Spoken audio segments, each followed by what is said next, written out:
Pertama, kita siapkan semua bahan-bahan yang akan digunakan. Untuk detailnya bisa dilihat di box description. Berikutnya akan kita campurkan 200 gram Blue Band dan 100 gram Wisman butter.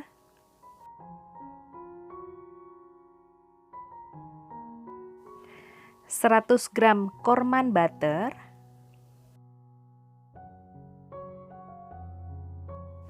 Kemudian kita kocok.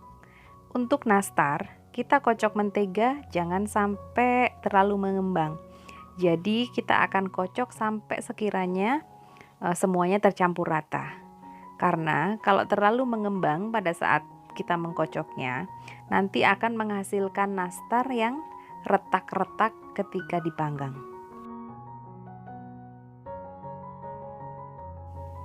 Nah, ini sudah tercampur rata ya semuanya. Kemudian kita akan masukkan 4 butir kuning telur.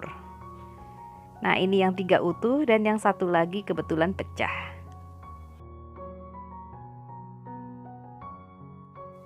Kemudian kita aduk sampai tercampur rata.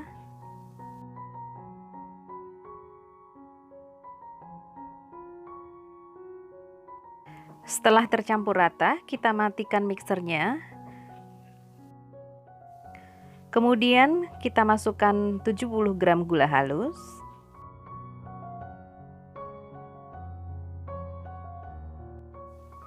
Masukkan susu bubuk.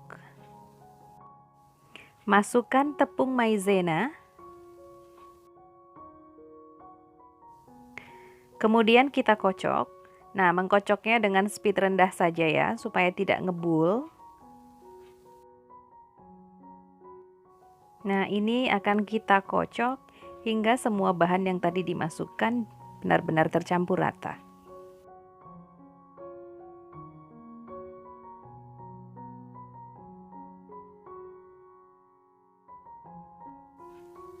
Jika sudah tercampur rata, boleh kita matikan mixernya.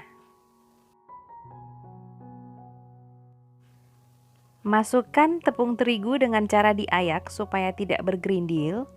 Nah, ini kita masukkan secara bertahap. Salah satu kunci kalau kita mau menghasilkan nastar yang benar-benar lumer, ini pada pemilihan tepung terigunya ya. Jadi untuk nastar lumer ini wajib sekali menggunakan tepung terigu protein rendah. Nah, di sini saya menggunakan merek kunci biru ya dari Bogasari. Jika kita salah dalam pemilihan tepung terigunya, maka akan menghasilkan nastar yang keras ya. Karena untuk kadar kelembaban tepung terigu protein rendah, protein sedang, dan protein tinggi itu berbeda kadar kelembabannya. Nah, ini kita tahap demi tahap sudah selesai ya. Ini tahap terakhir dalam pengayakannya. Bisa diperhatikan kalau tidak diayak ya, gerindil-gerindilnya terlihat jelas. Sebelum mengaduk dengan tangan, ini saya aduk dengan spatula terlebih dahulu hingga tercampur seperti ini. Lalu kita aduk dengan tangan. Sebenarnya untuk proses mengaduk ini langsung dengan tangan pun juga tidak masalah ya. Jadi sesuai selera aja. Ini akan terus diaduk sampai adonannya ini benar-benar tidak lengket di tangan. Dan sekiranya jika masih terasa lengket di tangan, ini tolong jangan ditambahin apapun ya. Karena untuk takaran di resep ini benar-benar sudah pas. Lalu akan kita tambahkan 50 gram keju cheddar parut. Keju cheddar ini tujuannya untuk memberikan rasa yang lebih gurih ya. Jadi karena ini nastarnya mau dibikin enak, kita juga jangan sayang-sayang dengan bahan-bahan pilihan yang berkualitas. Nah, terus saja diaduk sampai menghasilkan adonan yang seperti ini ya. Ini tidak lengket di baskom dan juga tidak lengket di tangan. Nah, sebelum ini dicetak, saya akan masukkan dulu adonan ini ke dalam kulkas supaya nanti pada saat dicetak itu tidak lumer dan mempermudah dalam mencetaknya. Sebelum adonan saya masukkan ke kulkas, ini saya bagi menjadi 3 bagian. Dan untuk bulatan nastarnya saya menggunakan sendok takar supaya ukurannya sama. Atau bisa juga kita gunakan timbangan untuk akuratnya. Sendok takar kapasitas 7,5 ml ini adonannya rata ya, atau peres, setelah ditimbang menghasilkan 9 gram. Nah, di sini saya memang sengaja membuat bulatan nastar dengan ukuran yang gede-gede, yaitu 9 gram. Karena saya ingin membuat nastar daun yang memang ukurannya itu lebih besar dibandingkan dengan nastar bulat pada umumnya. Jadi saya sudah persiapkan selai nanas dengan berat 7 gram. Pasti selalu selisihnya 2 gram. Jika kulitnya 9 gram, maka untuk isiannya harus 7 gram. Nah, ini siap untuk kita bentuk. Satu hal penting, untuk menghasilkan nastar yang lumer, pada saat kita menggilas kulit nastar di dalam telapak tangan kita, sebelum kita masukkan selai nanasnya, nah ini kita gilas hingga warnanya agak sedikit putih ya. Ini juga merupakan salah satu tips dan trik yang menentukan hasil nastarnya itu lumer di mulut.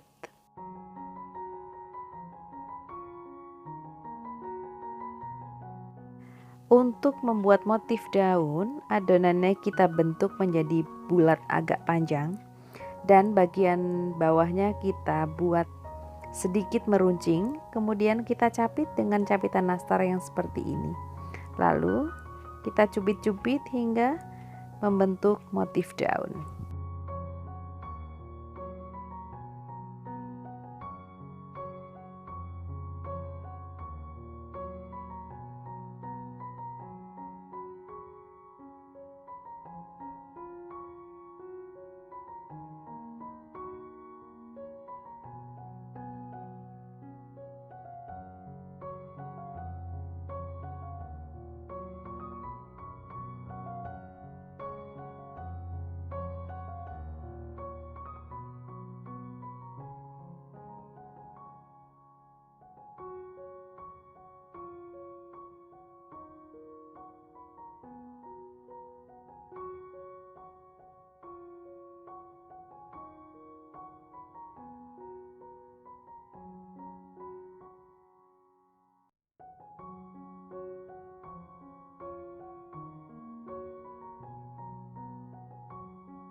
Untuk capitan nastar yang ini bisa kita buat untuk motifnya itu jadi 2 macam ya.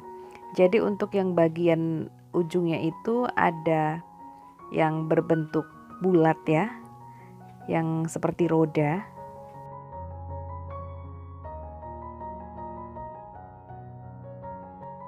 Dan yang ini saya akan bentuk dengan bagian rodanya ya. Seperti ini untuk proses membuat motifnya.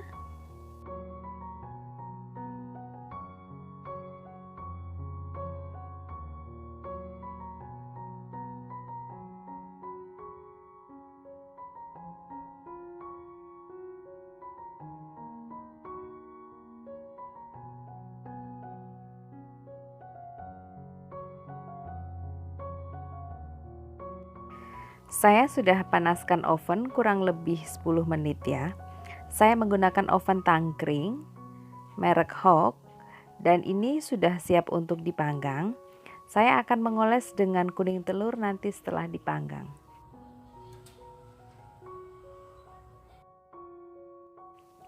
Nah, sembari menunggu nastarnya kita panggang, kita siapkan dulu untuk lapisan kuning telurnya.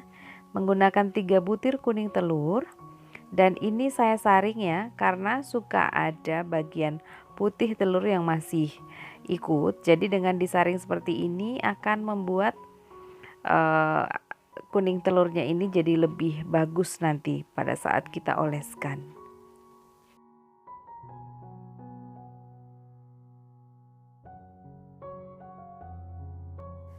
Kemudian saya akan tambahkan butter yang sudah dicairkan. Ini sedikit saja ya, kurang lebih setengah sendok teh, dan sedikit madu.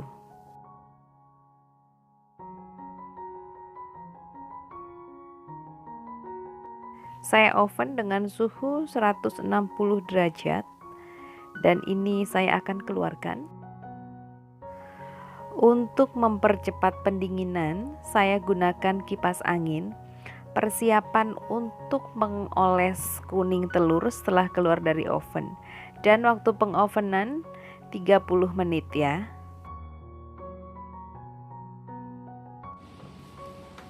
Saya akan mulai mengolesnya.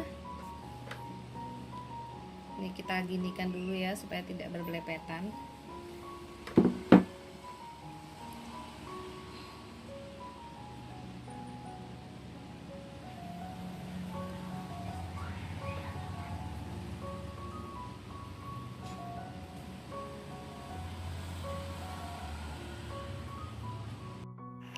Untuk pengolesan kuning telur, kita mulai di bagian ujung dan berurutan ya, supaya tidak loncat-loncat. Dan untuk menghasilkan nastar yang anti retak, ini kita oles 2 kali atau 3 kali. Nah, di sini saya hanya akan mengolesnya 2 kali saja. Nanti akan kita lihat hasil akhirnya. Dan ini saya akan memberikan lapisan yang kedua. Lapisan nastar ini akan sangat berpengaruh pada penampilannya ya. Jadi semakin tebal kita lapisin dengan kuning telur, maka penampilannya akan semakin cantik dan akan semakin kokoh. Penambahan butter cair ataupun minyak sayur pada lapisan kuning telur ini akan membuat tampilannya jadi lebih shiny ya, shiny dan juga cantik. Buat teman-teman yang nggak mau ribet ya, sebenarnya pada saat selesai dicetak, ini juga bisa langsung kita oles dengan kuning telur tanpa harus dipanggang terlebih dahulu. Karena kalau kita panggang terlebih dulu, ini akan cukup menyita banyak waktu ya. Karena pada saat kita keluarkan dari oven sebelum dioles dengan kuning telur, ini harus didinginkan terlebih dulu.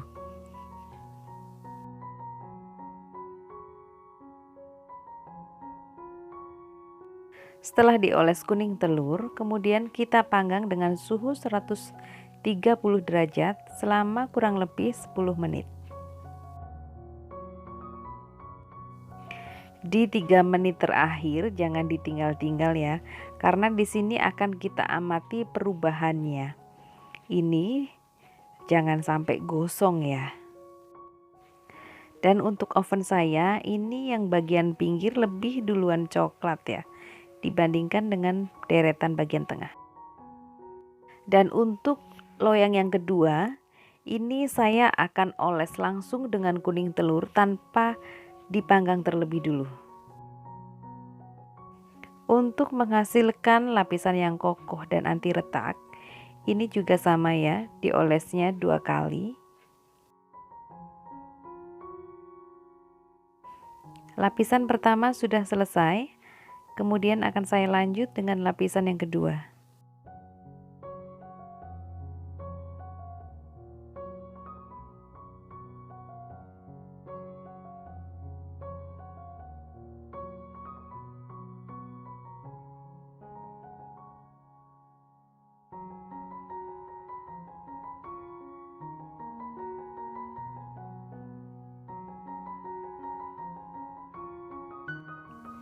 Dan akan kita panggang kurang lebih 30 hingga 35 menit. Di sini bisa kita lihat perbandingannya. Ini hasil untuk panggangan loyang yang pertama dengan metode kita panggang dulu nastarnya, kemudian kita keluarkan dan baru dioles dengan kuning telur. Bisa kita lihat untuk hasilnya ya. Ini sama sekali tidak ada retak ya pada permukaan nastarnya. Dan ini juga sangat berkilau, tampilannya sangat-sangat cantik sekali. Ini masih fresh from the oven ya, masih anget. Kita akan coba lihat hasil dalamnya ya. Untuk bagian bawahnya ini juga coklat sempurna, tidak gosong sama sekali, bisa diperhatikan. Dan ini pada saat kita pencet sangat-sangat lumer. Sudah kebayang ya, ini bakalan melt in your mouth. Dan untuk lapisan kuning telurnya ini juga benar-benar kokoh, tidak mudah sobek.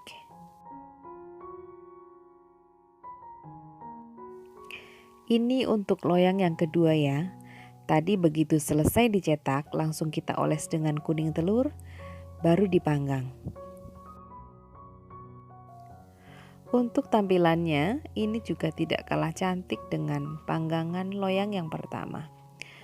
Bisa kita perhatikan sama-sama bahwa ini sangat-sangat menggiurkan dan cantik menawan, berkilau.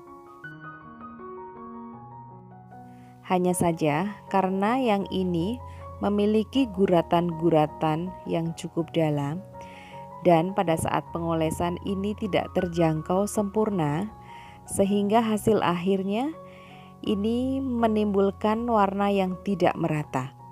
Tapi secara keseluruhan dengan olesan panggangan loyang yang pertama, ini sama-sama cantik dan sama-sama glowing alias shiny berkilau. Dan ini bisa kita perhatikan detailnya ya. Untuk bagian bawahnya juga cakep sempurna. Kokoh, berisi, anti retak dan anti gagal. Buat teman-teman yang hobi dengan nastar, terserah mau menggunakan metode yang mana ya. Kalau saya sih prefer pada metode yang kedua karena tidak memakan banyak waktu. Sementara untuk metode yang pertama itu lebih ribet dan lebih banyak menyita waktu karena pada saat dioles kuning telur harus kita dinginkan terlebih dulu. Nah, dengan ini lebih praktis.